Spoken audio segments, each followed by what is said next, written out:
Good evening, everyone. I welcome you all to the platform of Teachers Have Teachers. Thank you for being on time. And for today's session, I would like to introduce our facilitator, Mr. Vineet Mohan Bansal. He is the founder of Eudaimonics Learning. His purpose of life is to transform education from memorization to creation. Apart from this, he's mentoring 9th, 12th standard students with social skills and entrepreneurship. Apart from this, he is the author of Communicative Thinking for Gen Z and on the mission to impact 1 million Gen Z by 2030. Now I request sir to please start the session and I hope it will be very insightful to all of you. Thank you.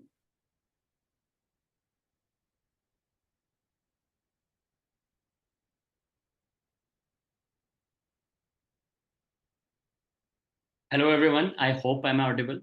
Please give a cheer up. Yes, sir, you are. Great. So let's start. तो आज का जो topic है that is teach like an entrepreneur. तो when it comes to entrepreneurship, this is something which is मतलब एक ऐसा topic है जो मेरे दिल से खुद निकल के आता है. तो that's why I don't take much topic out of this. तो मैं सिर्फ इसी पे आजकल बात करता हूँ. तो this is about me. I'm the founder of Edumonics Learning. The pronunciation is Edumonics, and I'm the trustee of Sadgamya Trust. I'm a young trustee. I'm a mentor to 9th to 12th standard students. मैं उनको दो चीज़ों के लिए तैयार कर रहा हूँ. First is social skills.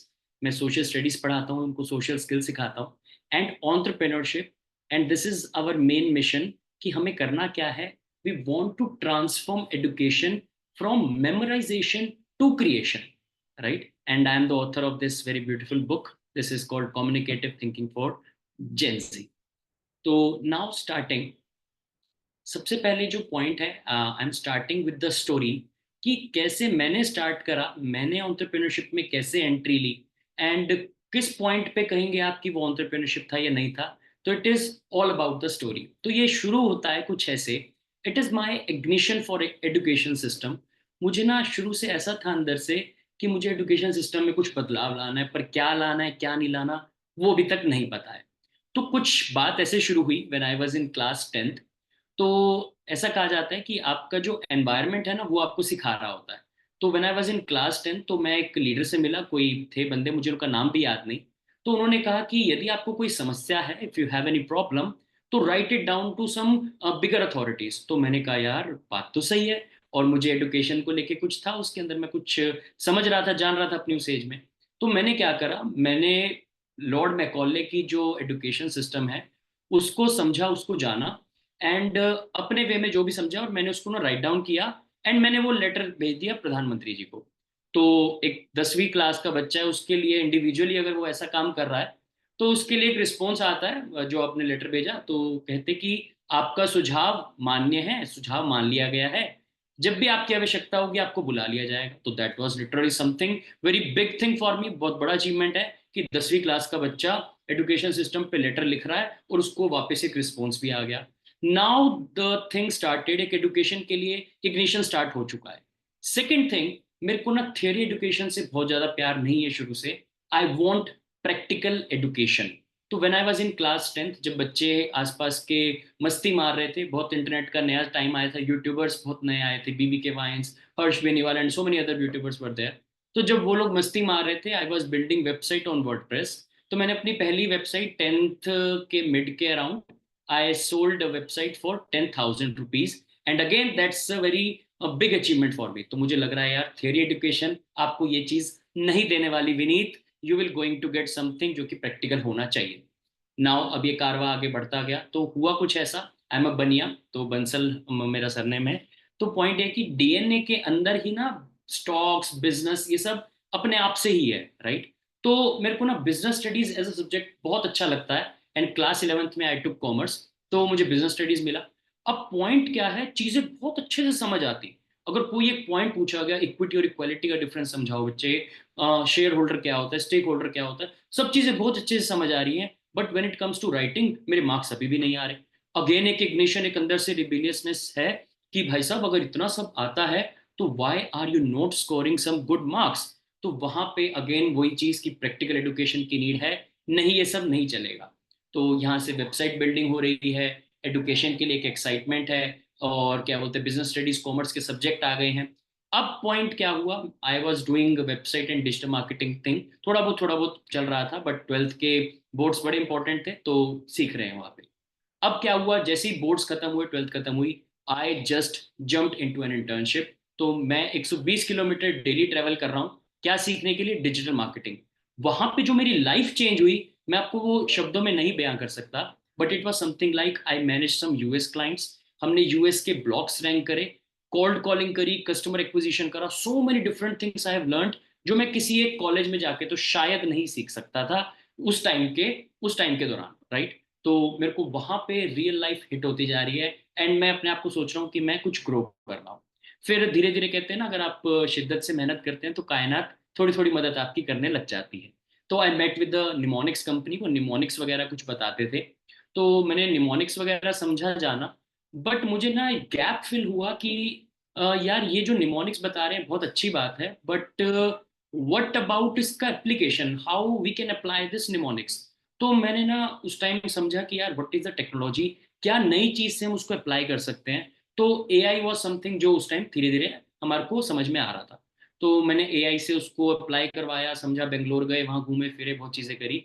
फिर हमने बाद में सोचा कि यार जब इतना सब इंटरेस्टिंग हो रहा है तो क्या ये एक नोवल आइडिया हो सकता है। ये बिजनेस स्टडीज ने मुझे बताया कि there is something called IPR, intellectual property right. तो मैंने कहा यार कि इसका पेटेंट लिया जाए क्या।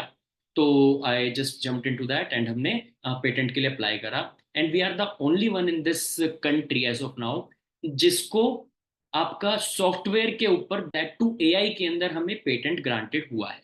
जो कि अगर मैं और थोड़ा सा डेप्थ में जाऊं, तो जो आप चैट जीपीटी यूज कर रहे हैं उसका ही एक ओपन एआई का एक डिफरेंट वर्जन है, डाले करके। तो उसका एक इंडियन वर्जन हमने पेटेंट करा रखा है for education sector, which is something literally very amazing for us. And हमारी अटॉर्नी ने बहुत अच्छा हेल्प करा। अब क्या हुआ, धीरे धीरे डिजिटल मार्केटिंग में समझ चुका हूँ, सीख चुका हूँ बहुत अच्छे से। और मुझे ये पता है कि अगर मैं कोई अपना वेंचर करूंगा तो I can easily use this digital marketing skills, and वो किसी भी तरीके से वो ले आऊंगा। अब मैं डिजिटल मार्केटिंग सीख चुका हूँ, again the same thing, being बनिया, तो बिजनेस थिंग्स हिट मी। तो मेरे को ना स्टॉक सीखने का बड़ा शौक था, मेरे को प्रैक्टिकल सीखना था, मैं डमी अभी भी कर रहा था, बट मुझे प्रैक्टिकल सीखना था। Then I started learning stocks, बहुत हमने पैसा बनाया, बहुत इंटरेस्टिंग इंटरेस्टिंग फेज आया, बहुत मजा आ रहा था उस टाइम पे। I was living that life जो कि इंडिया में 90% लोग जस्ट इमेजिन कर रहे होते कि हमें ऐसी लाइफ मिल जाए। तो मैं उस टाइम बिल्कुल वैसा कुछ जी रहा था। Then a thing happened in to my life, and again it is something for education system. देखते हैं क्या हुआ। अभी मैं आपको उनको दिखाऊंगा अभी। तो हुआ कुछ ऐसा कि I met with my mentor, his name is doctor Ritesh Malik. तो उनसे मैं एक सेमिनार में मिला। तो he is a trustee at Plaksha university, अभी जो एक यूनिवर्सिटी है मोहाली में, very futuristic university it is, technology based. तो वहां पे उनसे मैं जब सेमिनार में मिला तो he was talking about education system, बहुत ही अलग तरीके की ही वॉज डूइंग टॉक्स। तो मेरे को लगा यार ही इज द गाय जिससे मेरे को सीखना चाहिए। मैं कितना भी कुछ कर लिया हूँ अभी, but still I am a kid, मुझे सीखना है, मुझे बहुत कुछ और सीखना है। तो आई मेट विद हिम, मैंने उनका नंबर लिया, उनसे आउटरीच करा। And he is a multi millionaire, तो उनके पास टाइम नहीं होता है। तो उन्होंने 1.5 साल मेरा पेशेंस टेस्ट किया, एंड मैंने लॉ ऑफ अट्रैक्शन का यूज़ करा कह सकते हैं, एंड आई गॉट हिम। मैंने उनसे काफ़ी इंटरेस्टिंग चीज़ सीखी, फिर हमने वहाँ पे स्टॉक पोर्टफोलियो मैनेज करा, and I have learn so many different skills. और वहाँ पे जो मैंने 3-4 चीज़ें सीखी, उसमें से पहली चीज़ है हेल्थ कितनी इंपॉर्टेंट है, रिलेशनशिप क्या होते हैं in real terms, Lakshmi wealth क्या है। फॉर हिम रियल एग्जाम्पल मैं बताता हूँ। उनकी जेब से एक दिन 500 रुपए का नोट गिरा, एंड आप मानिएगा नहीं, ही वॉज मतलब उसको ऐसे चूम रहे थे वो बार बार बार बार, विच वॉज फीलिंग लाइक कि he is not respecting money but he is respecting wealth. तो वहां पे चीजें समझ आती है, कंपाउंडिंग कैसे काम करती है, बहुत सारी डिफरेंट चीजें हैव लर्न। लास्ट में क्या हुआ, there was a clash happening. I was literally going towards education system, but वहां पे मैं स्टॉक पोर्टफोलियो मैनेज कर रहा था। तो एक ना गैप क्रिएट हो गया। तो ही सेड कि Vineet come and tell me कि तुझे स्टॉक मार्केट करनी है या एजुकेशन सेक्टर में ढंग से स्टार्टअप करना है। तो मैंने कहा भैया अब हम स्टार्टअप की ओर बढ़ते हैं, तो मुझे वही करना है, अब जितना होना था हो गया। Now I started doing some educational stuff. तो मैंने बच्चों को पढ़ाना स्टार्ट करा। I taught 10th class students, and by the god grace again they have scored 95% marks an average, जो कि 10th क्लास में उन्होंने एसएसटी में मेरे थ्रू लाया। फिर मैंने उनसे जो चीज़ें सीखी थी, समझी थी, जानी थी, फिर मैंने क्या करा, उसको ना सारी प्रॉब्लम्स को सीखा जाना, and I published a book called communicative thinking for gen Z. और मैंने ये आईआईटी दिल्ली आरएनआई पार्क में 17 मार्च को ये लॉन्च करी, and it was literally very amazing moment for me. एक बहुत अच्छा मेरे को वहाँ पे क्या बोलते हैं कमेंट मिला, क्या बोलते कॉम्प्लीमेंट मिला। टीचर ही थी वो, शी सेड कि विनीत, मुझे एक चीज ऐसी फील हुई कि जो गुरुकुल सिस्टम चला गया है ना, आप शायद उसका कुछ परसेंट वापस लाना चाह रहे हो, और आप उसके लिए मेहनत भी कर रहे हो, ऐसा आई कैन फील। तो मेरे को बहुत अच्छा लगा, एंड मेरा वो वेन्यू और वो इवेंट बड़ा सक्सेसफुल हो गया। तो now what I am doing apart from this, now I am building micro learning, and majorly I am focusing कि कैसे मैं ऑन्टरप्रेन्योरियल थिंकिंग को ज्यादा से ज्यादा स्टूडेंट एंड टीचर्स में पहुंचा दूं, because it is the need of hour. इसको मैं अभी प्रूव करूंगा आपको धीरे धीरे आगे। तो moving forward, so today's topic is teach like an entrepreneur. तो मेरा फोकस क्या रहेगा, to transforming teacher mindset into entrepreneurial mindset. So here's the story of Priya. Priya की कहानी सुनते हैं क्या हुआ। प्रिया ने नोटिस करा कि रूरल एरियाज में, जो रूरल एरियाज हैं उसके पास के, वहां पे ना लैक ऑफ एजुकेशनल रिसोर्सेज है। तो she starts a non profit organisation. तो कहती मैं बुक्स और ऑनलाइन लर्निंग मटेरियल प्रोवाइड करूंगी। अब जब ऐसा वो कुछ स्टार्ट करने जा रही है और दैट टू नॉन प्रॉफिट होगा, तो उसको बहुत सारे चैलेंजेस भी आ रहे हैं। चैलेंजेस आर लाइक कि शी इज फेसिंग कि मैं पैसा कहाँ से रेज करूं, और पैसा आ भी गया तो उन तक डिस्ट्रीब्यूट कैसे करूं। सो फॉर दैट केस, अब इसके अंदर हमारा सवाल है, अगर मैं एक बार दोबारा से इसको रिपीट कर देता हूँ। स्टोरी है प्रिया की। तो रूरल एरियाज के अंदर व्हाट शी हैव फाउंड कि एडुकेशनल रिसोर्सेज जो हैं वो लैक कर रहे हैं। तो she started a non profit organisation, किस लिए, to provide books and online learning material.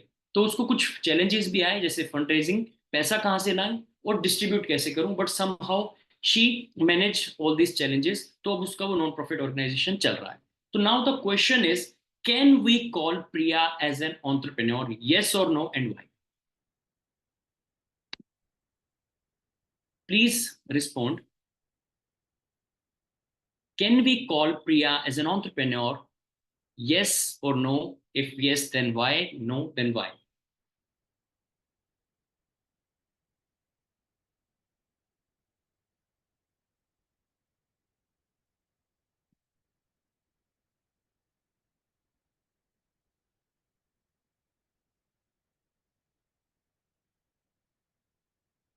Gauri ma'am is saying yes. Okay. Then why?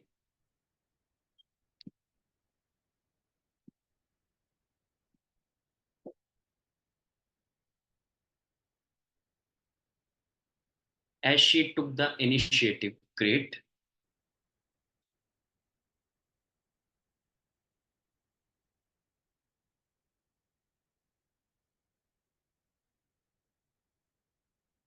She has provided materials. Okay.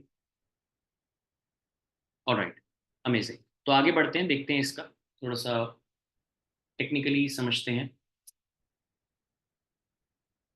So, for understanding Priya's case, who is an entrepreneur, किसको हम कहें कि ये person एक entrepreneur है। अभी वाले case में था, क्या प्रिया एंटरप्रेन्योर है, you said yes, but who's an entrepreneur, किसको हम कहें कि this person is an entrepreneur.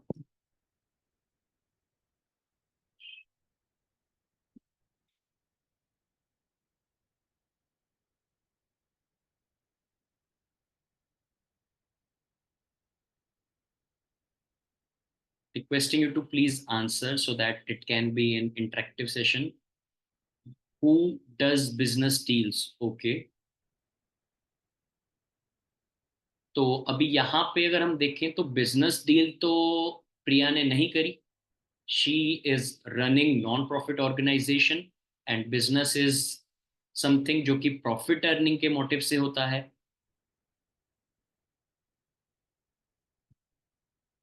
All right, तो let us move towards the definition of who's an entrepreneur.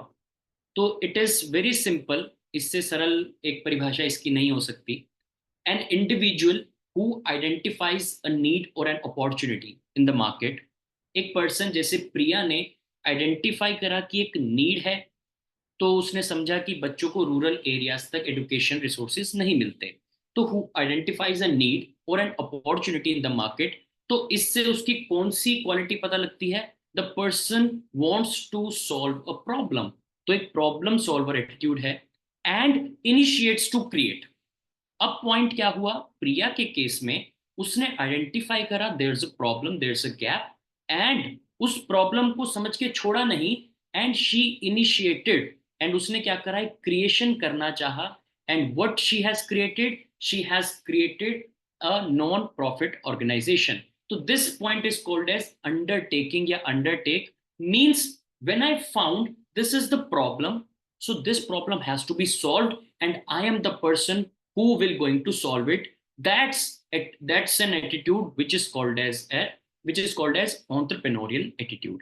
Again repeating the same, एक इंडिविजुअल जो आइडेंटिफाई करता है नीड या अपॉर्चुनिटी को मार्केट के अंदर, और उसका ये एटीट्यूड समझ आता है कि ही इज अ और she is a problem solver, and वो इनिशिएट करता है to create something, to undertake something कि yes this is the problem and I am the person who is going to create something out of it, then that person is going to called an entrepreneur. अब वो creation किसी भी type का हो सकता है, that can be profit making organisation, non profit making organisation, NGO NGO हो सकता है आपका, आप टीचर हो सकते हैं, any profession, anything can be consider as an entrepreneur. अगर वो प्रॉब्लम सॉल्वर है, एक नीड को सेटिस्फाई कर पा रहा है, और वो कह रहे हैं कि yes I am the person who will going to do it, then that person is called as an entrepreneur. इसी entrepreneurial thinking को today we will be going to discuss. All right, तो अभी एक रियल टाइम एग्जांपल देखते हैं। He is mister Ratan Tata, तो हम सभी जानते हैं इनको। इनके साथ एक बड़ा इंटरेस्टिंग पॉइंट है, ही इज एन इंडस्ट्रियलिस्ट। इनको हम ऑन्टरप्रेन्योर भी कह रहे हैं। तो क्यों कह रहे हैं, लेट अस अंडरस्टैंड। ये इनकी खुद की लाइंस है। जब इन्होंने नैनो लॉन्च करी, तब पॉइंट क्या था, क्या प्रॉब्लम इन्होंने देखी कि मुझे नैनो लॉन्च करनी चाहिए। Nano was a flop, was a failure for Ratan Tata ji, because जिस हिसाब से उन्होंने सोचा और चाहा था, बट उनकी जो ब्रांडिंग और मार्केटिंग हुई एज अ चीपेस्ट कार, वो नहीं चल पाया, राइट। बट स्टिल जब उन्होंने सोचा, उस चीज को बनाना चाहा, तो क्या सोचा था? He said, what really motivated me and sparked a desire to produce such a vehicle was consistently seeing Indian families on scooter. तो पता नहीं एक ऐसा कॉन्टेक्स्ट भी कहा जाता है कि वो गाड़ी में बैठे थे और बाहर बारिश हो रही थी, और स्कूटर पे उन्होंने कुछ एक फैमिली को देखा, जिसमें क्या था, एक बच्चा था बीच में, और उसके आगे फादर थे, और बीच में मतलब लास्ट में मदर थी।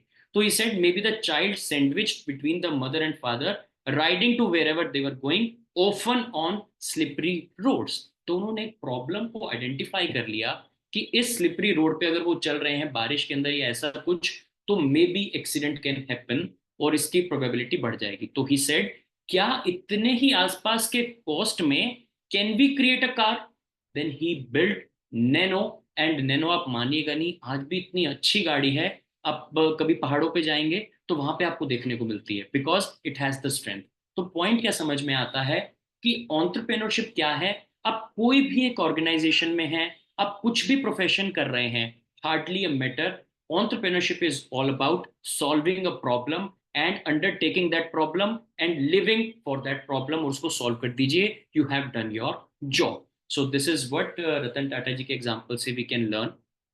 नाउ व्हाट हैपेंड, कल की क्लास में कल की क्लास में हुआ था, क्या हुआ, नीरज एक स्टूडेंट है मेरा, तो उससे बात चल रही थी कुछ कि टीचर कैसा पढ़ाते हैं क्या। तो ही सेड कि सर हमारे तो स्कूल में काम अच्छा नहीं चल रहा। मैंने पूछा क्यों बेटा? कहता कि जो नई सोशल स्टडीज और साइंस की टीचर आई हैं, वो क्या करती हैं, ट्रांसलेट करती हैं इंग्लिश को हिंदी में, जो बुक में लिखा हुआ है, और चली जाती हैं। तो अब पॉइंट क्या है कि क्या नीरज एक ऐसे टीचर से पढ़ना चाहेगा जो जस्ट एक इंग्लिश को ट्रांसलेट कर दे हिंदी के अंदर, वो भी उस जमाने में जब चैट जीपीटी उससे 10 गुना अच्छा काम कर सकता है। तो now the question is for Neeraj, जो कि एक जेंजी है, how he इन्विजन्स his perfect teacher. आपके हिसाब से हम नीरज के लिए क्या माने कि ये एक परफेक्ट टीचर है? क्या क्या उस परफेक्ट टीचर में क्वालिटी होनी चाहिए?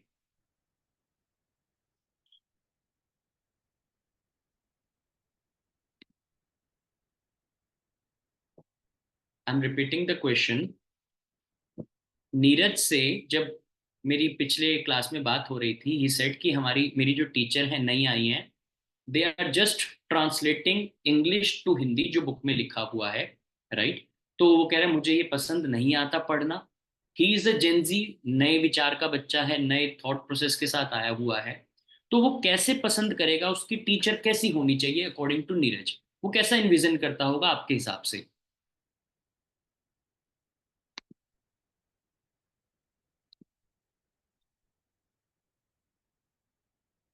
Good subject knowledge, friendly personality, empathetic approach, amazing.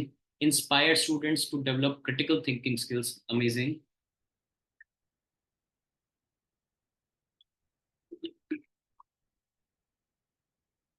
Maybe he expects a teacher to give him extended ideas, okay. Have hands-on activities, great. All right. One who can understand and develop rapport with this generation, amazing, great. तो आप लोगों ने almost सभी ने एक amazing idea दे दिया, एक clear picture दे दी कि टीचर का ऐसा होना तो नहीं होना चाहिए कि जो सिर्फ ट्रांसलेट कर दे इंग्लिश टू हिंदी और हम उसको एक अच्छी टीचर मान लेंगे। That is not the case for today's generation, for Gen Z generation, for sure, right. So now the question is, अभी मैंने एंटरप्रेन्योर बताया आपको एज ए रतन टाटा जी का केस, एंड टीचर का केस बताया कि कैसे वो ट्रांसलेट करके चली जाती हैं। तो is this a fight happening between teacher versus entrepreneur? जो हमें चीज आज सीखनी है, जाननी है, तो क्या ये फाइट हम जानना चाह रहे हैं कि फाइट है क्या इन दोनों के बीच में? What do you think? Is this a fight between teacher and an entrepreneur?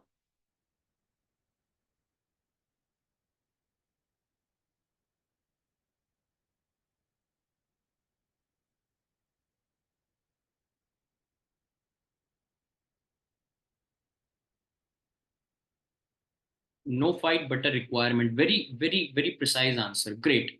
तो पॉइंट सिंपल है कि the fight is not happening anywhere in this context. Teachers को जब आप बात करते हैं तो टीचर्स आर द वन जो कि entrepreneurs by the end produce कर रहे हैं, राइट। कल ही परसों में एक वीडियो देख रहा था, चार लोग बैठे हुए थे, एक एक थोड़ी सी ओल्ड टीचर थी जिनके कुछ नेम प्लेट में नहीं लिखा हुआ, और इधर बहुत अच्छे अच्छे वो बैठे हुए थे, एक पायलट, एक ये, एक वो, एक ऐसे। तो उसमें से बताया कि टीचर जो थी, टीचर का कोई डेजिग्नेशन नहीं है, कोई आगे डॉक्टर नहीं लगता, कोई टीचर नहीं लगता, कुछ नहीं लगता। बट उस टीचर ने कितने डिफरेंट डिफरेंट पर्सनैलिटीज को पढ़ा के नर्चर करके आगे बढ़ाया। तो this is not a fight happening between teacher and entrepreneurial mindset और समथिंग। टीचर इज समथिंग जो अपना जॉब करके एक एंटरप्रेन्योरियल माइंडसेट को रख के वो चीज पहुंचा पा रही है जो भी आप लोगों ने बातें करी, critical thinking, hand on activity, etcetera etcetera etcetera. तो उन्हीं चीजों पे अब हम बात करेंगे। तो सवाल कुछ ऐसा है, do teachers literally want to bring a change in them? This is the major question. कि हम बात तो कर रहे हैं एक चेंज लाने की, एक ट्रांसफॉर्मेशन की in the mindset, but teachers literally चाहते हैं कि उनके अंदर एक चेंज आए और वो खुद अपने में एक चेंज ला सके? This is the very big question, please respond to this. Do teachers literally want to bring a change in them?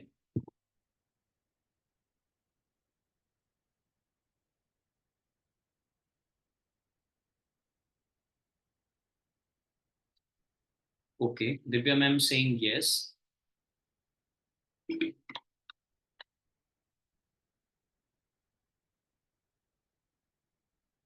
Definitely.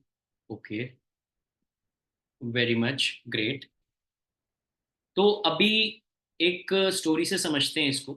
तो हुआ क्या, एक बार की बात है, बुद्ध भगवान और आनंद जो उनके डिसाइपल हैं, तो उनका एक डिस्कशन चल रहा था। तो they were having a great discussion. तो उन्होंने कहा, गौतम बुद्ध ने कहा कि निर्वाणा यानी कि जो आपका साल्वेशन है, that is literally very easy, कुछ नहीं है, आपको बाहर जाने की जरूरत नहीं है। You have to find salvation in yourself, आपके भीतर ही है, आपको ढूंढने की जरूरत नहीं है ज्यादा। तो आनंद कहता कि बुद्ध जी अगर इतना आसान है तो हर कोई क्यों नहीं पा लेता? तो पॉइंट बड़ा सही था। तो बुद्ध कहते कि बहुत सही बात कह रहे हो आप। तो आप एक काम करो आनंद, आप गांव में जाओ, go to the village, and ask from people कि कितने लोग हैं जो इस निर्वाणा, इस साल्वेशन को पाना चाहते हैं। तो वो विलेज जाता है, गांव जाता है, और डिफरेंट लोगों से मिलता है, तो उनसे पूछता है, डिफरेंट डिफरेंट उनके आंसर्स रहते हैं। फिर वापस वो बुद्ध के पास आता है। तो बुद्ध सवाल पूछते हैं कि आनंद बताओ कि आपके हिसाब से कितने लोगों ने कहा कि वो साल्वेशन पाना चाहते हैं। तो आनंद का आंसर था कि मतलब आप हैरान रह जाएंगे, बट एक भी व्यक्ति नहीं चाहता कि साल्वेशन उसको, निर्वाण उसको मिले। और चाहता भी तो बहुत कुछ, मुझे मतलब सुन के उसका अच्छा लगा नहीं आंसर। तो this is the only point which is happening in our society with teachers right now. हम लोग मतलब दिख तो रहा है, ठीक है एनईपी आ गया, ठीक है ये हैंड्स ऑन एक्टिविटी है, ये प्रैक्टिकल एजुकेशन है, ये ऐसा है, ये वैसा है, उनको दिख रहा है, but they literally don't want to bring a change in them. आज जो मैं आपको डिफरेंट चीजें बताऊंगा, ये मैंने ना टीचर से पूछी। मैंने पूछा, प्रिंसिपल्स हैं डिफरेंट डिफरेंट स्कूल्स की, मैंने पूछा आप इस कॉन्टेक्स्ट के बारे में जानते हैं? तो उनका डायरेक्ट आंसर था no, we don't know about it. And not only single, मैंने 3 4 5 प्रिंसिपल से, टीचर से पूछा, they were not even aware about it. और ये जो चीज आप अवेयर नहीं है, और ये फ्यूचर है, देखते हैं धीरे धीरे। तो आप लोगों का बहुत बहुत धन्यवाद, वेरी थैंकफुल टू यू कि आप लोग कुछ सीखना चाहते हैं, and I am very happy कि मैं वहां तक आपको कुछ सिखा पाऊँ, कुछ दे पाऊँ। तो अभी सवाल ये है कि व्हाई टीचर्स नीड चेंज। अभी सवाल ये नहीं रह गया है कि आप चेंज करना चाहते हो, नहीं करना चाहते हो, अब ये सवाल नहीं रह गया है। अब सवाल है कि why teachers need to bring a change in them. तो कुछ ऐसा पॉइंट है, वर्ल्ड इकोनॉमिक फोरम ने मेंशन किया अपनी एक रिपोर्ट के अंदर। Literally very interesting thing it is, आप इसको जस्ट स्क्रीनशॉट ले लीजिएगा।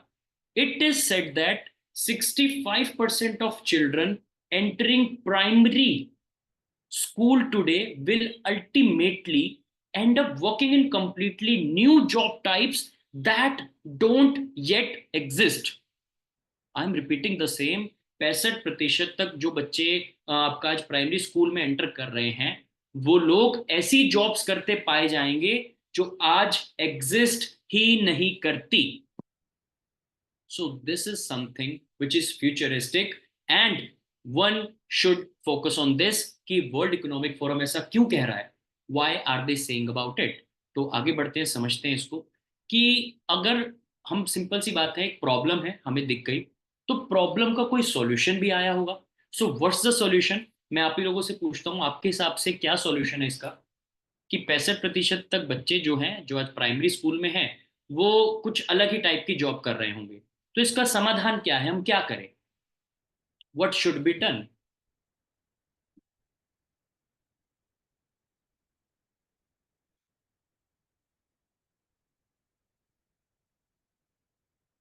वर्ल्ड इकोनॉमिक फोरम ने जो ये बात कही कि नई जॉब्स होंगी और बच्चे कुछ अलग ही टाइप के वर्क करते पाए जाएंगे, तो इसका समाधान क्या है, हम बच्चों के लिए ऐसा क्या करें कि वो लोग उन नई जॉब्स जो भी वो आए उसको वो अच्छे से ग्रैब कर पाए।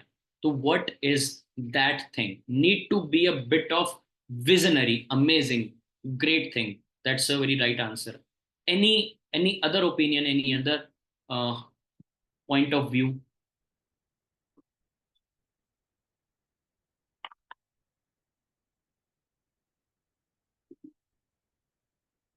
Amazing, develop growth mindset, great.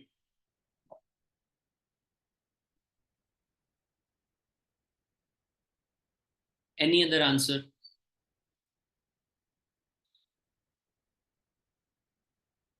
All right, so moving ahead, जब हमने ये प्रॉब्लम देखी वर्ल्ड इकोनॉमिक फोरम के द्वारा, उन्होंने एक समाधान बताया हुआ है इसके अंदर, विच इज लाइक दिस। ये पूरा मैंने मतलब आपका एक तरह से कॉपी पेस्ट किया हुआ है, nothing is my language right है।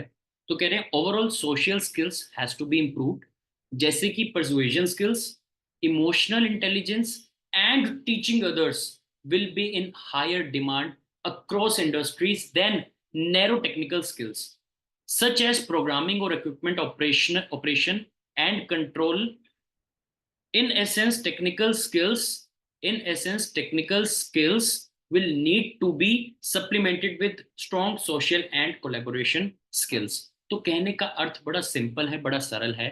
जैसा भी दो आंसर्स आए, need to be a bit of visionary and develop growth mindset. इन दोनों ही सॉल्यूशन में, इन दोनों ही आंसर्स में पूरा एक समावेश हम कर सकते हैं इसको, कि अपनी बात को आप कितने अच्छे से रख सकते हैं, और जब आप विजनरी हैं तो आप कितने आगे का, कितना फ्यूचरिस्टिक सोच सकते हैं। और ग्रोथ माइंडसेट की जब आप बात करते हैं, तो जिस ऑर्गेनाइजेशन में आप होंगे, जहां पे भी आप जाएंगे, वहां पे क्या आपका एक कोलेबोरेटिव अप्रोच है कि क्या आप सबको साथ लेकर ग्रो कर सकते हैं। That is something which is very important for 21st century. तो क्या कह रहा है कि not only technical skills, technical skills का कुछ ऐसा पॉइंट है, मैं आपको भी रियल टाइम एग्जांपल बताता हूँ। मेरा एक स्टूडेंट है जिसको मैं एंटरप्रेन्योरशिप भी सिखा रहा हूँ, उसको प्रोसेसेस सिखा रहा हूँ। Basically entrepreneurship can't be taught, processes can only be taught. तो उसको जब मैंने ये सब चीजें मैं बता रहा हूँ, 21st century, AI and all, तो हम चैट जीपीटी से 90% of our work can be done through ChatGPT nowadays. तो हम क्या करते हैं, कोई कोड बनाना है तो मैं इसको पॉइंटर बता दिया, दिस इज द फ्रेमवर्क बेटा, ऐसे ऐसे कुछ होता है, go and use chat GPT. तो वो जीपीटी का यूज करता है, उसको कोड को थोड़ा सा अलाइन करता है एंड उसका काम हो गया। मैंने कहा बेटा कितना टाइम बचा तेरा? कहता सर अगर मुझे ये कोड लिखना पड़ता तो it would have wasted at least 2 to 3 hours of mind, उसके बाद बोरियत होती वो अलग, और जो मैंने अभी करा it only took me 15 minutes, that too with some creativity. तो टेक्निकल स्किल्स आपको चाहिए, नो डाउट, टेक्निकल स्किल्स के बिना भी काम नहीं होगा। बट टेक्निकल स्किल्स आपका इतना ऑटोमेटेड हो चुका है प्रोसेस, तो आपको मेजरली क्या चाहिए? Majorly now we need soft skills like this, आपका persuasion, emotional intelligence and teaching others. आप कितने बढ़िया तरीके से किसी चीज को बेच सकते हैं, right? So moving ahead, how to learn this social skill. अब सवाल है कि जो वर्ल्ड इकोनॉमिक फोरम सॉल्यूशन दे रहा है कि हमें ये सोशल स्किल सीखनी है तो कैसे सीखें, तो बड़ा सिंपल सा एक इसका समाधान है, with the help of entrepreneurial competencies. Competencies की जब बात आती है तो late me just aware you with one thing, आपको मेजरली वैसे पता ही होगा, बट लेट अस रिकॉल। तो जो भी सीबीएसई का नया पैटर्न आया है एनईपी के थ्रू, तो इन्होंने क्या कर दिया है, सीबीक्यू बेस्ड आपका पैटर्न पैटर्न जो है पेपर ज्यादा आ रहे हैं, which is competency based question. तो अब सवाल क्या है, with the help of entrepreneurial competencies. तो कॉम्पिटेंसीज है क्या, कॉम्पिटेंसीज होती क्या है? तो कॉम्पिटेंसीज क्या होती है? Combination of three things. The first one is knowledge.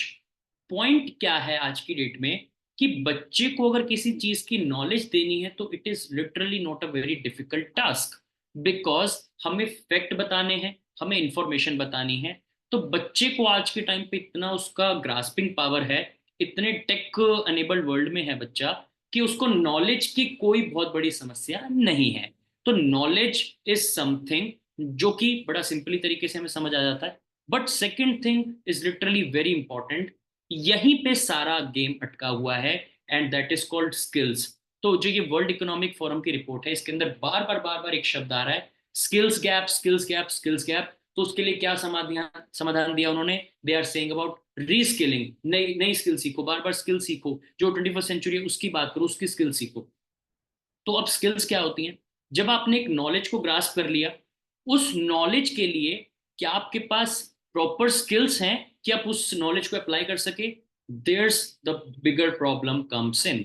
बच्चे को नॉलेज हो गई किसी सब्जेक्ट की, but we are not helping them apply that information, that knowledge. और जहां पे एक बबल क्रिएट होता है, बच्चा पढ़ाई को धीरे धीरे सीरियसली लेना कम कर देता है। तो थ्री थिंग्स क्या है, कि नॉलेज आपको आ गई, सेकंड आपने उसके अंदर कौन सी स्किल को आपने जाना हुआ है, आपने कौन सी स्किल एक्वायर किया हुआ है जिससे उस नॉलेज का एप्लीकेशन हुआ, and third very very very important thing, and that is called attitude. तो एटीट्यूड इज समथिंग जिससे आपकी पूरी लाइफ वहां से कंट्रोल हो रही है। तो attitude is something which is making और ब्रेकिंग योर लाइफ। आपके पास डेली लाइफ में दो चॉइसेस होती हैं। When you are sleeping on the bed, तो एक चॉइस है आप सुबह जल्दी टाइम पे उठ जाएं और एक्सरसाइज करें या डिफरेंट आपका जो टास्क है वो करें, या एक आपके पास चॉइस है कि बिल्कुल एंड टाइम पे खड़े हुए हैं और बहुत भाग के काम करें। तो दिस इज समथिंग, जो चॉइसेस हैं आपका एटीट्यूड बिल्ड कर रहा है, और उस एटीट्यूड से आपकी कॉम्पिटेंसी क्रिएट हो रही है। तो I guess we have understood about कि कॉम्पिटेंसी एग्जैक्टली क्या है। It's a combination of three things, knowledge that you have, and उस नॉलेज का एप्लीकेशन पार्ट की जब बात करें तो कौन कौन सी स्किल्स हैं आपके पास। उस स्किल से ऐसा नहीं है एप्लीकेशन करते ही रिजल्ट आएगा, तो आप फेल होएंगे, आप गिरेंगे, आप उठेंगे, तो उसके आप उससे आपका एक एटीट्यूड डेवलप हो रहा है। And when you are developing that attitude, तो क्या आप फ्यूचरिस्टिक सोच पा रहे हैं? अगर ये ऐसा कुछ है तो आप में एक टैलेंट बिल्डअप होता है, and that is called competency. तो अब हम बात किसकी कर रहे हैं कि ऑन्टरप्रेन्योरियल कॉम्पिटेंसी क्या है?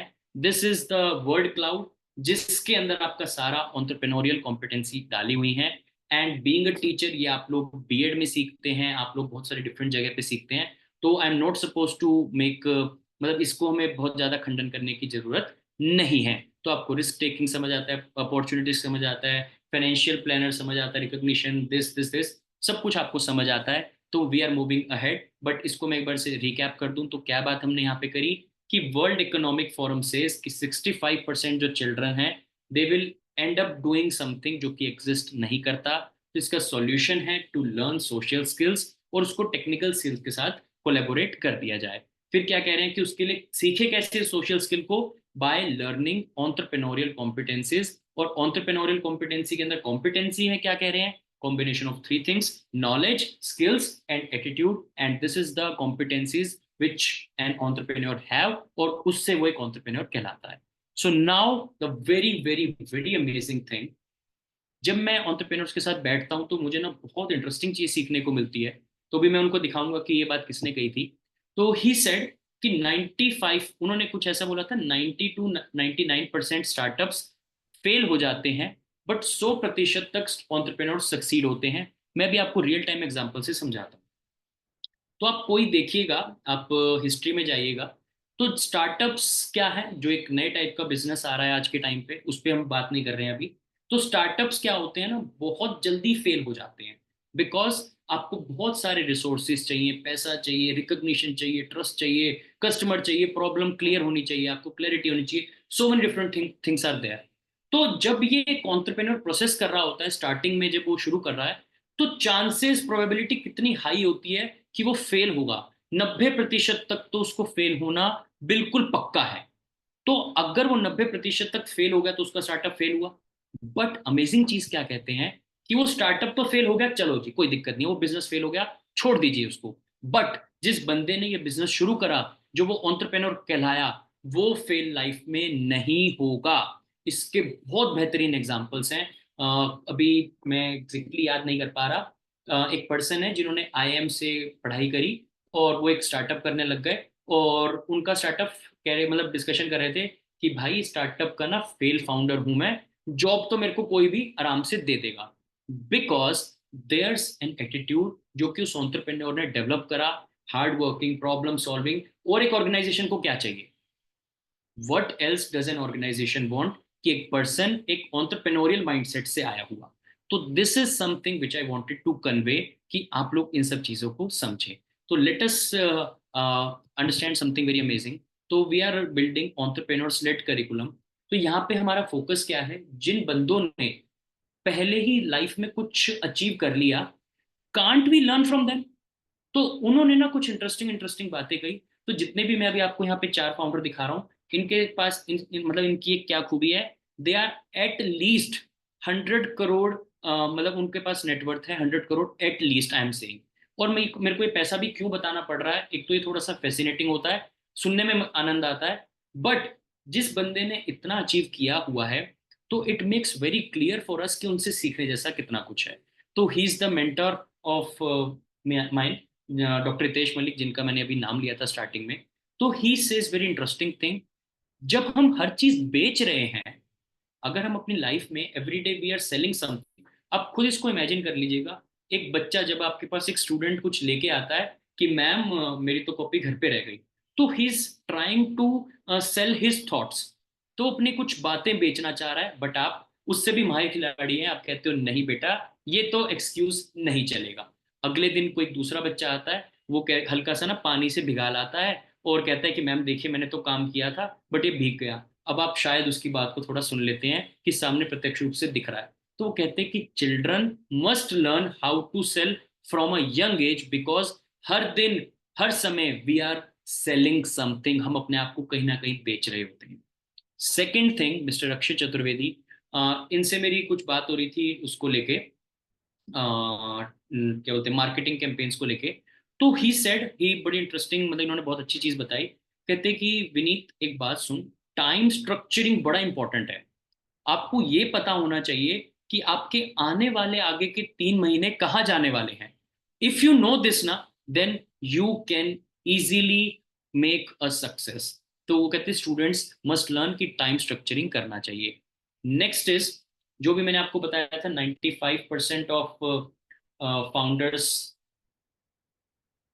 95% of startups fail and 100% entrepreneurs succeed. तो इन्होंने बताया मेरे को, mister Snehil Khanoor, he is a founder of truly madly. तो कहते हैं student should focus on hard work instead of seeking escapism from it. तो हुआ कुछ ऐसा, मैंने इनसे एक सवाल किया कि भैया आप एक बात बताइए, आने वाले जो ये बच्चे हैं इतने प्यारे प्यारे जिनको हम पढ़ाते हैं, ये कहीं ना किसी वे में आप लोगों की ऑर्गेनाइजेशन में आके ही आगे काम करेंगे अगर ये जॉब मतलब पर्सपेक्टिव से आ रहे हैं।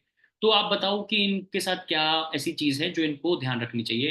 कहते विनीत यार एक बात सुन, इन लोगों का ना बड़ा ही गलत एटीट्यूड है लाइफ को लेके। कहते कि इनको ना हार्ड वर्क नहीं पसंद, ये ना छोटी छोटी टेक्निक्स ढूंढ लेते हैं, कुछ डिफरेंट डिफरेंट तरीके ढूंढ लेते हैं, और इनको ना काम नहीं करना पसंद, और जिससे हम इनको हायर आने वाले टाइम पे नहीं करेंगे।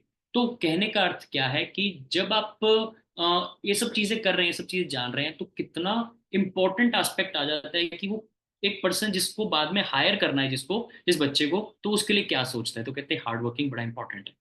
Then she is Mrs Swati Bhargava, बड़ा इंटरेस्टिंग इनका भी स्टोरी है। रतन टाटा जी जो भी हमने एग्जाम्पल बताया आपको, तो उनसे इन्होंने फंडिंग ली, इन्होंने काफ़ी चीज़ें सीखी, इन्होंने काफ़ी चीज़ें बताई मेरे को। बट एक चीज़ जो मेजर में मैं अभी शेयर कर सकता हूँ, तो she said students must learn the power of manifestation and affirmations. कहते हैं अगर जब हम कहते पेपर के टाइम पे हम बोलते हैं ना यार बड़ा हार्ड है, बड़ा टफ है, ऐसा करो वैसा करो, कहते अगर मेरे को उस टाइम पे ये चीज़ें बताई गई होती ना कि नहीं इतना डिफिकल्ट नहीं होती चीजें, ऐसा चीज नहीं होता, तो शायद आज जो मैं हूँ थोड़ा सा मैं उसके कंपाउंडेड इंटरेस्ट में और बेटर होती। तो these entrepreneurs literally have built something amazing, they are doing literally very amazing. तो उनसे सीख के मुझे बहुत आनंद मिलता है, and the same I wanted to share with. So now the point is, 65% तक बच्चे जो अभी हमने बात करी, अगर वो ऐसा कुछ कर रहे हैं, ऐसा कुछ होने वाला है, तो व्हाट इज फ्यूचरिस्टिक, फ्यूचर कैसा दिखने वाला है अकॉर्डिंग टू यू गाइस, जो भी मुझे सुन रहे हैं। अकॉर्डिंग टू यू, जब 65% तक बच्चे वो काम करेंगे जो एग्जिस्ट नहीं करते, तो फ्यूचर कैसा दिखने वाला है according to you.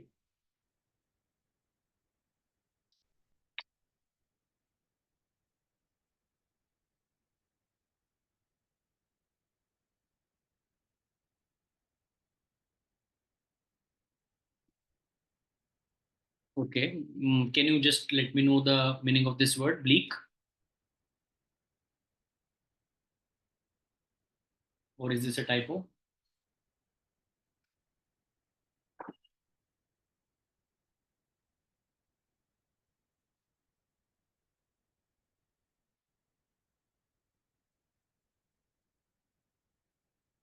Not a good sign, okay.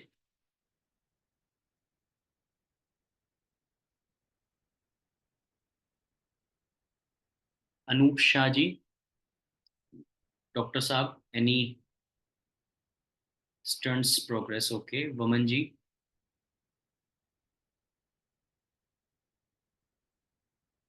How do you guys think कि फ्यूचर कुछ ऐसा दिखने वाला है?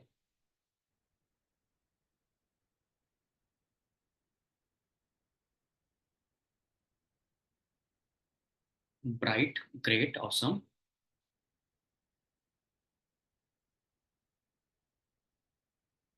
ऑलराइट। तो यहाँ पे दो अलग अलग विचार आए, एक नेगेटिव की साइड थोड़ा सा गया, एक पॉजिटिव की साइड गया।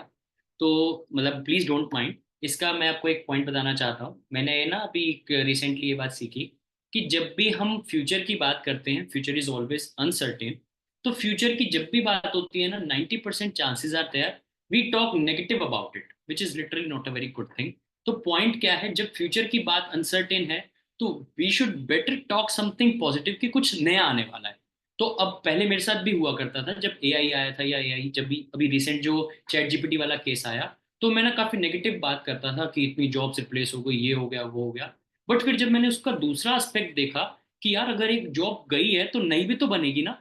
तो जब मैंने वो साइड देखा ना, वो बड़ा अमेजिंग था, बड़ा इंटरेस्टिंग था। तो अभी मैं आपको बताता हूँ। डॉक्टर साहब ने आंसर किया है, if we inculcate creativity, critical thinking and autonomy along with basic language and math skills, they will figure out as a time passes. Okay, all right. So the point is कि जब मैं आपको ये बात बता रहा हूँ व्हाट्स फ्यूचरिस्टिक, तो we have to understand industrial revolution, and we will be now talking about industrial revolution 4.0। Let me just make it very clear for you. हुआ कुछ ऐसा, ये बात है आपका, अगर आप हिस्ट्री पढ़ते हो या आपने कभी इंटरेस्ट लिया हो, तो हिस्ट्री के अंदर there was a topic named as French revolution. तो जब आपका फ्रेंच रेवोल्यूशन आया, तब काफी लोगों का दिमाग ना ओपन अप हुआ। लोगों ने बहुत डिफरेंट चीजें सोची, बहुत कुछ डिफरेंट एस्पेक्ट हुआ। उससे ना एक इंडस्ट्री का डेवलपमेंट होता है। मैं बहुत डेप्थ में नहीं जा रहा हूँ, जस्ट एक ओवरव्यू देना चाह रहा हूँ आपको। तो इंडस्ट्री का डेवलपमेंट होता है, और उस इंडस्ट्री का डेवलपमेंट उस टाइम से शुरू हुआ, फ्रेंच रेवोल्यूशन के टाइम से।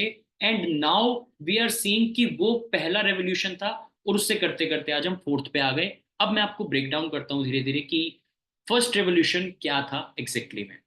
तो हुआ कुछ ऐसा, जब नया एक एनर्जी रिसोर्स खुलता है, नई एनर्जी का रिसोर्स हमें पता लगता है, तो ना एक नई टेक्नोलॉजी का अपने आप इनोवेशन होता है। तो कुछ ऐसा हुआ, हमें उस टाइम समझ आया कि एक स्टीम पावर, एक स्टीम इंजन बन सकता है। उसका आविष्कार हुआ, और आपको देखने को मिलता है कि वो ट्रेन्स में लगा, और आपका transportation have become very easy. हमने देखा है ना, तो वो जो आपकी ट्रेन आती है, तो ट्रेन क्या आती है, छुक छुक छुक छुक, रेलगाड़ी जो हमने पढ़ा बचपन में भी। तो what was that, that was the power of steam engine. तो that was the first revolution. पहले हम क्या करते थे, घोड़ा गाड़ी का इस्तेमाल कर लेते थे, और हम ज्यादातर एग्रीकल्चर पे डेवलप डिपेंडेंट थे। अब हम धीरे धीरे उससे बढ़ते हुए स्टीम पावर ट्रांसपोर्टेशन की ओर बढ़ गए। मोना जी और सीमा मैम, आपने अभी ज्वाइन करा, तो हम बात कर रहे हैं इंडस्ट्रियल रेवोल्यूशन की, कि फ्यूचरिस्टिक क्या दिखने वाला है। तो मैंने भी बताया कि फ्रेंच रेवोल्यूशन जब हुआ, तो एक माइंडसेट चेंज आया, इंडस्ट्री, एक नई इंडस्ट्री का बनना हुआ। तो पहली जो इंडस्ट्री डेवलप हुई, उसके अंदर हमने देखा पावर कहाँ शिफ्ट होती है। The power shifted towards steam engine from आपका एग्रीकल्चर इकोनॉमी। पहला पॉइंट हमें क्लियर हुआ।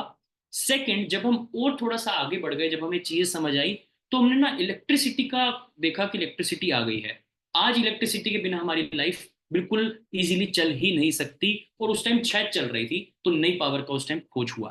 तो जब इलेक्ट्रिसिटी आई, तो हमने क्या बात करी, फोर्ड मोटर्स देखने को मिलती है, नई मशीनरी आती है, आपका कार्स आती हैं, असेंबली लाइन आती है, हर एक वो चीज आती है जो इंसान के काम को आसान कर दे, ऑटोमेट कर दे, और थोड़ा जल्दी कर दे। तो बड़ा इंटरेस्टिंग पॉइंट है। आपका स्टीम पावर भी आ गया, फिर इलेक्ट्रिसिटी से असेंबली लाइन और ये सब भी आ गया। अब हम किसकी तरफ बढ़ रहे हैं, 90 50 70s 80s का टाइम है। अब हमारे पास ना कंप्यूटर्स आ गए, मशीन्स आ गई, जो और काम को आसान कर रही है हमारे। तो आज हम जो ये चैट कर पा रहे हैं, जो हम बात कर पा रहे हैं, that is the power of industrial revolution 3.0। तो वहां पे हमने कंप्यूटर समझा, कम्युनिकेशन को इंप्रूव करा, और धीरे धीरे कितनी चीजें आगे बढ़ गई। अब सवाल है, व्हाट इज इंडस्ट्री 4.0? अगर आपके पास नोटपैड और पेन है, तो मैं एक एक पॉइंट बोल रहा हूं, उसको लिखिएगा। अगर आपने ये इच्छा व्यक्त करी है कि हम एंटरप्रेन्योरशिप सीख रहे हैं, एंटरप्रेन्योरियल माइंडसेट की बात कर रहे हैं, then you must have to be futuristic enough कि आप आगे फ्यूचर देख सकें। वो मैं आपको भी बताऊंगा क्यों। तो industry 4.0 is about robotics, artificial intelligence, nano technology, internet of things, autonomous vehicle, 3D printing, 5G technology, blockchain, and so many different other things. तो देखने को क्या मिलता है कि अभी जितनी भी आपके मशीन्स और जितनी भी चीजें हैं, now it is going to get connected with single network. तो आप इंटरनेट पे पाएंगे, हर दूसरी चीज आपकी इंटरनेट से कनेक्टेड हो जाएगी। जैसे पहले के टाइम पे समझते हैं, सीसीटीवी था, तो सीसीटीवी क्या था, पहले नॉर्मल सा एक टीवी लगा हुआ है आपका, ऊपर सीसीटीवी लगा हुआ है कैमरा, और आप उसकी रिकॉर्डिंग चेक कर लेते थे। But what is the case now, अब आपका रिकॉर्डिंग पे लगा हुआ है, बट आप फोन से ही चेक कर लेते हैं वहां पे क्या हो रहा है। आप उसको क्या बोलते हैं, रोटेट कर लेते हैं, और देख लेते हैं कि 360 डिग्री एंगल पे कहाँ पे चीजें क्या चल रही हैं। तो दिस इज द टेक्नोलॉजी, कितना फास्ट मूव कर रहा है। इसी कारण से हमें खुद नहीं पता होगा कि 65% तक बच्चे क्या काम कर रहे होंगे आने वाले फ्यूचर में, आने वाले 10 सालों के अंदर। But this is very much sure कि ये चार पांच चीजें जो मैंने आपको बताई, robotics, AI, autonomous vehicle, internet of things, आपका 3D प्रिंटिंग, 5G, ब्लॉकचेन, ये तो एग्जिस्ट करने वाला है, यही फ्यूचर है. So this is industry 4.0 which I have tried to share. Now the point is, first of all, is there any doubt in this? कोई question आप लोगों का? If you want to ask anything in this, because it's literally very important. The same I wanted to teach to every teacher of this nation, because this will going to create a huge impact. Any question in this?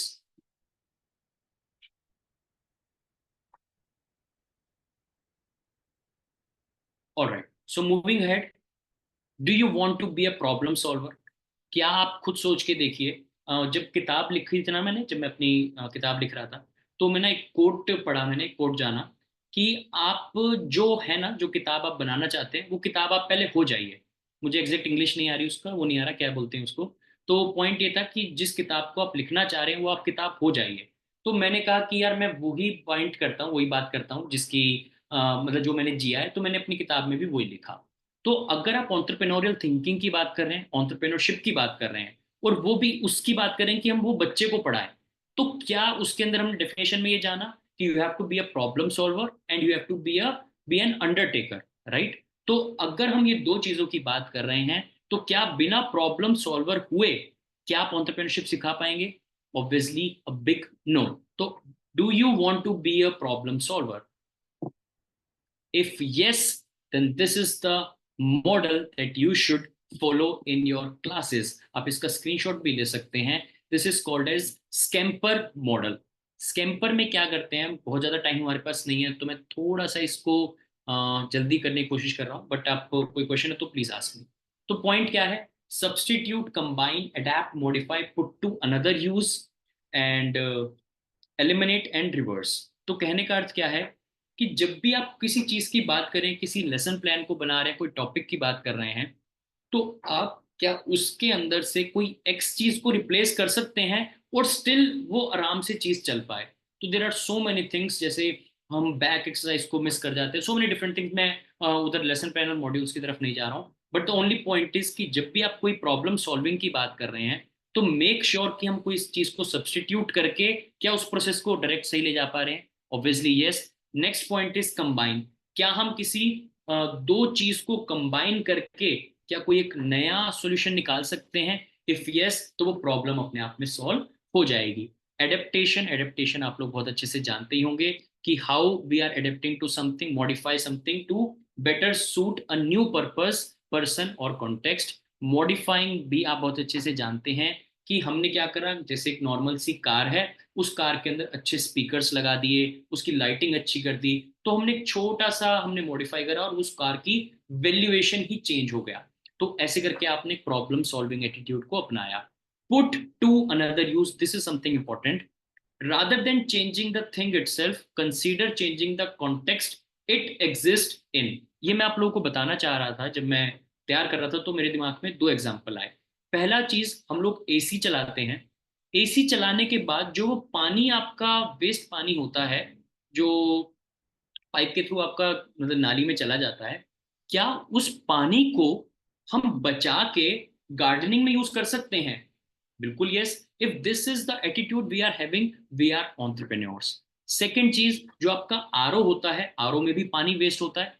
Can we use that water for cleaning the utensils और अपने हाथ धोने में, इन सब चीजों में use कर सकते हैं? यस. अगर आप ऐसा कर सकते हैं तो यू आर एन एंटरप्रेन्योर. अगली चीज, एलिमिनेट. क्या हम किसी सिंपल सा मतलब कोई प्रोसेस चल रहा है, उसमें से किसी चीज को एलिमिनेट कर दें और स्टिल वो प्रोसेस उतने अच्छे तरीके से हो पाए? If yes, then this is called minimalist approach, कि आप थोड़े में भी अच्छा कुछ कर सकते हैं. लास्ट इज रिवर्स इंजीनियरिंग, इसको बोलते हैं. आप बेसिकली अगर एक प्रोसेस कुछ ऐसे बना है, स्ट्रक्चर बना है 1 2 3 4 5, तो आप उसको 5 4 3 2 1 करके देखिए कि क्या इसमें रिवर्स करने पे चीजें समझ आ रही हैं, क्या एक प्रॉब्लम सॉल्विंग क्रिएशन हो पा रहा है. तो this is called scamper attitude. And इसको डिटेल में अगर हमने अगली कोई सेशन रखा तो उसको डिटेल में जान सकते हैं. बट हमने एक बात करी थी 9 stages of transforming a teachers mindset into entrepreneurial mindset. उसके लिए नो तो बहुत लंबा हो जाएगा आज के लिए, तो I am giving you 3 stages, 3 different pointers, जिससे आप अपने आप को ट्रांसफॉर्म कर सकते हैं. तो स्टेज नंबर 1 से सेल्फ इंट्रोस्पेक्शन. मेरा बच्चों के साथ जो ज्यादा टाइम बीतता है, वो इस चीज में बीतता है कि वो कितना पढ़ते हैं, कितना अच्छा करते हैं, नहीं, बल्कि उन लोगों का टाइप क्या है, उनको क्या चीज पढ़ना ज्यादा पसंद है, उनको क्या बोलते हैं, हर एक जैसे बोलते हैं ना वैक लर्निंग होती है, तो वैक में उस बच्चे का टाइप कौन सा है, क्या उसका उससे भी कोई डिफरेंट टाइप है, क्या उसको इस वे में मजा आ रहा है, वो तब आ पाता है जब मैं उनके इंट्रोस्पेक्शन में जाता हूँ। तो अभी हमें एज ए टीचर क्या करना है, we have to first introspect our self. तो कहते हैं बुरा जो देखन मैं चला, बुरा ना मिला कोई, जे मैं खोजा अपना, मुझसे बुरा ना कोई। तो we have to keep on introspecting our self and finding our self कि हमारी यूएसपीस क्या है। तो जो मैंने अगेन आई एम सेइंग कि जो मैंने अपनी बुक लॉन्च करी, तो उसका नाम मैंने रखा communicative thinking. Why I right communicative and thinking? Because this is the USP which I am having. मैं कम्युनिकेशन में बहुत अच्छा हूँ और मैं थिंकिंग बहुत अच्छा करता रहता हूँ। ये मैंने कब पाया? जब मैंने सेल्फ इंट्रोस्पेक्ट किया खुद को। तो stage number one is you have to keep on introspecting yourself, finding out your USPs, your great areas, your bigger areas, और इसको double down your strength and single down your weaknesses. इस पे चलते रहिए and you will found that आपका mindset में जो एक ड्रास्टिक चेंज आया, आप उसको देख नहीं पाएंगे, बट एक एक ग्रेटर फीलिंग आपको महसूस होगी। Can't find book on Amazon. Sorry sir, that is not available on Amazon as of now. I will dispatch it to your home. आप जहाँ भी एड्रेस देंगे, that will be a gift from my end. So stage number one, I guess it is clear. Self introspection says बुरा जो देखन में चला, बुरा ना मिला कोई, जे मैं खोजा अपना, मुझसे बुरा ना कोई। So keep on finding your self कि आप लोगों का टाइप क्या है, क्या चीजों की आप बात कर रहे हैं, आप लोग क्या समझते हैं। इसको मैं बहुत बड़ी एग्जांपल देता हूँ। मैंने अपने मेंटोर जो भी डॉक्टर तेज मलिक हैं, उनसे मैंने पूछा, भैया आप अपने आप को इंट्रोस्पेक्ट कितने टाइम में करते रहते हो? तो मैं सोच रहा था उनका आंसर आएगा, विनीत हफ्ते महीने में या 2 महीने में करता रहता हूँ। तो कहते यार मतलब मैं कैसे बताऊं, मैं तो हर सेकंड कर रहा हूँ, मैं तो अभी थोड़ी देर में घर जाके भी करूंगा, ऐसे करके भी करूंगा। तो मैंने उनकी बात को जब तक तो लाइटली लिया, बट मैं इंटरेस्टिंगली क्या देखने को मिला, उनका एक सेमिनार था, एक बहुत बड़ा एक कॉन्फ्रेंस हुआ था, टीचर्स पे ही रिलेटेड था। तो उन्होंने क्या करा, अपना ना स्पीकर ऑन कर लिया, अपना सॉरी रिकॉर्डर ऑन कर लिया और अपना फोन साइड रख दिया। तो जब उनका वो सेशन खत्म हो गया, उन्होंने उसको सुना और देखा कि मैं कौन कौन से कीवर्ड्स यूज करता हूँ, क्या मैंने गलत बात करी, क्या मैं सही तरीके से जा रहा हूँ। वहां मेरे को समझ आता है कि ये बंदे ना सिर्फ बोलते नहीं है, ये जीते हैं उस चीज को। तो self introspection is something that we should care about, and जो एक बहुत अच्छा ट्रांसफॉर्मेशन लाता है। सेकंड स्टेज इज, आपने खुद को जान लिया, अपनी यूएसपी जान ली, और फिर भी आप यूएसपी जान के कुछ नहीं कर पाए बिकॉज आपके पास एक फ्यूचरिस्टिक व्यू नहीं है। तो आप एक बार स्टूडेंट बन जाइए और सोचिए कि क्या करियर है। फाइंड आउट फ्यूचर करियर्स, कि करियर कहाँ किसकी तरफ जा रहा है। जैसे आज मैंने आपको बताया robotics, AI, nano technology, this, तो these are the next level careers. तो वेल्थ लाइज इन फ्यूचर। तो again he said very interesting thing, Vineet, it is not our duty to stay in present. ठीक है, प्रेजेंट में जीना है, present में enjoy करना है, दैट्स अ पॉइंट। बट आपकी जो निगाहें, आपकी जो नजरें हैं, वो फ्यूचर पे टिकी होनी चाहिए, आपको फ्यूचर देखना आना चाहिए, तभी एक वेल्थ क्रिएशन हो पाएगा, otherwise it is all waste. तो स्टेज टू, स्टेज वन से self introspection, I have found my USPs, after finding that I am now understanding कि उस यूएसपी को मैं किस फ्यूचरिस्टिक चीज पे लगा पाऊं। If that is the point, my two stages are enough to understand कि भैया मैं बहुत सही उस पे दिशा पे जा रहा हूँ। Third very very very important चीज, आपने इंट्रोस्पेक्ट कर लिया, आपने क्या बोलते हैं करियर भी समझ लिया, you must must must evaluate your self. मेरे साथ क्या होता है, जब भी मैं अपना कोई क्लास कर ली, कोई सेशन कर लिया, तो मैं ना पीछे पड़ जाता हूँ कि यार फीडबैक दो, अच्छा ये बताओ कि बुरा क्या लगा। मतलब अच्छी चीजें मैं, ठीक है वो तो अच्छी चीजें तो आपको साथ साथ आती जाएंगी, मैं बोलता हूँ ये बुरा क्या लगा, मैं क्या अच्छा कर सकता हूँ, क्या ये स्लाइड इसके बाद आ सकती थी, क्या क्या ये इससे पहले हो सकती थी क्या, अच्छा जी। फिर मैं अपना खुद चेक करूंगा कि यार ये पॉइंटर सही थे नहीं थे, क्या क्राइटेरिया होना चाहिए था, कैसे चीजें चल रही हैं। तो पूरा जब तक एनालिसिस नहीं होता, तो it becomes zero for me, कि वो मेरे लिए कोई फायदेमंद चीज नहीं रही। तो कहते हैं, बड़ा इंटरेस्टिंग कोट ये लिखा हुआ है, without data you are just another person with an opinion. तो अगर आपके पास डेटा नहीं है, तो आप एक और पर्सन है जिसके पास ओपिनियन नहीं है। तो मैं क्या करता हूँ, क्लासेस में बच्चों का डेटा लेता हूँ। एंटरप्रेन्योरशिप इज मोर अबाउट कि हम कैसे उसको एनालाइज करवा पाए, कैसे हम खुद जान पाए कि हमारा नेक्स्ट स्टेप क्या था, प्रीवियस क्या था। तो मैं क्या करता हूँ बच्चों को, कि भाई साहब आओ मेरे पास आओ, एक छोटा सा टेस्ट दे दो, एक छोटा सा ये पॉइंट दे दो। मैं उससे ना डेटा नोट करता रहता हूँ कि वो क्या चीज सोच रहा है, क्या कर रहा है। मैं उसका एक एक्सेल शीट बनाता हूँ and I keep on putting कि कुछ ऐसी चीजें चल रही हैं. तो without data you are just an another person with an opinion. तो start getting data about yourself कि आप कांस्टेंट कितना इवेल्युएशन अपना कर रहे हैं. तो these two things are very important. The first one is this SCAMPER module, right. उससे पहले हमने आपका इंडस्ट्री के बारे में जाना. दिस इज समथिंग जो कि फ्यूचरिस्टिक है. फिर आपको प्रॉब्लम सॉल्विंग के लिए स्कैम्पर मॉड्यूल मिला. And how you can transform your self. There are 3 stages which we are learning today. The first one is self introspection, second future career analysis, and third is constant evaluation of yourself. So that's all about it. Thank you very much. And I'm open for the questions. Please ask me the questions. जो भी आपको चीज अच्छी लगी बुरा लगा, please tell me.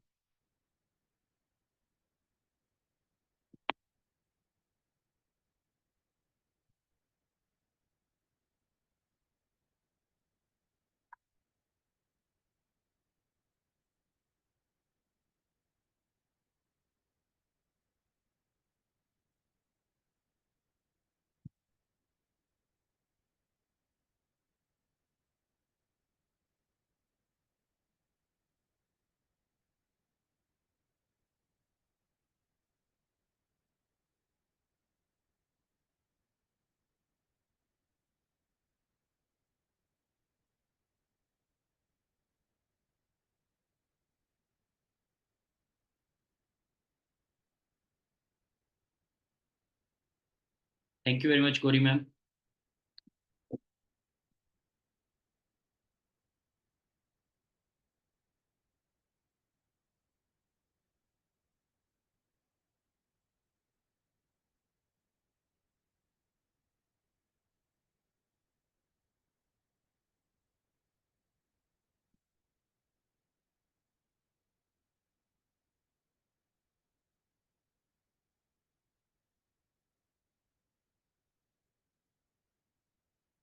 How can we incorporate with our lesson plan?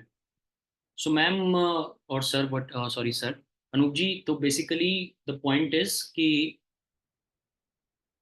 to incorporating this type of things, first again I'm repeating कि we have to be that book जो हम लिखना चाहते हैं. तो एक बार आप कुछ entrepreneurship रिलेटेड कुछ भी एक एक्टिविटी कर लीजिए, प्रॉब्लम सॉल्विंग कुछ एक प्रैक्टिकल वे में कर लीजिए.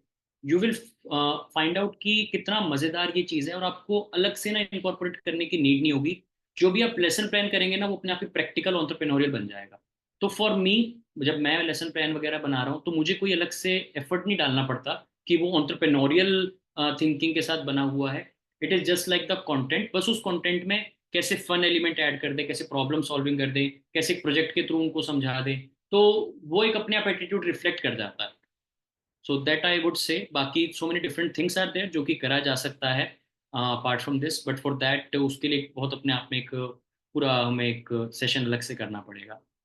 डॉक्टर साहब, you can connect with THT group only and वहीं से we can connect, we can have get in touch. Barera ma'am, can you please guide him for the same?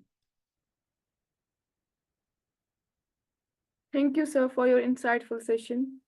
Thank you. And Thank you very much, ma'am. Thank you, Anup sir. thank you, everyone, for sharing your message to the sir. And I also request everybody to please fill up the feedback form as I have shared in the text. And so, see you soon in the next sections as well. And thank you so much, sir. Thank you very much. Bye bye. Bye bye, everyone.